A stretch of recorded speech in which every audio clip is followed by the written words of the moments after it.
মৃত্যুকে স্মরণ করো। কেন মৃত্যুকে বেশি বেশি স্মরণ করতে বলা হয়েছে? কারণ মৃত্যু হলো সেই সত্য যা কেউ অস্বীকার করতে পারে না।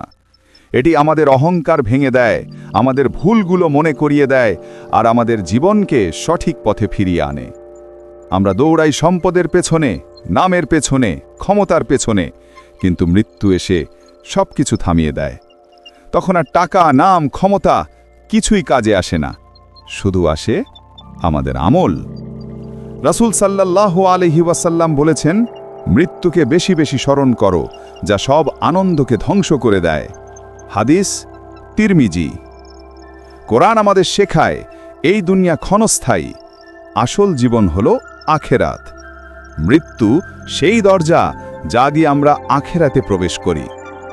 মৃত্যুকে স্মরণ করলে মানুষ বিনয়ী হয়, সে অন্যকে কষ্ট দেওয়া বন্ধ করে, সে দান করে, জাকাত দেয়, ভালো কাজ করে, কারণ সে জানে একদিন তাকে আল্লাহর সামনে দাঁড়াতে হবে। মৃত্যু আমাদের মনে করিয়ে দেয়, সময় সীমিত। তুমি যদি ভালো কাজ করতে চাও, আজই করো। তুমি যদি ক্ষমা চাইতে চাও, আজই চাও। তুমি যদি আল্লাহর পথে ফিরতে চাও, আজই ফিরো, কারণ কাল হয়তো আসবে না। মৃত্যুকে স্মরণ করো, ভয় পাওয়ার জন্য নয়, প্রস্তুতির জন্য, যাতে তোমার জীবন হয় অর্থবহ, তোমার আমল হয় গ্রহণযোগ্য, আর তোমার আখেরাত হয় শান্তিময়। সোশ্যালে কবিডি, রাইজ উইথ পারপাস।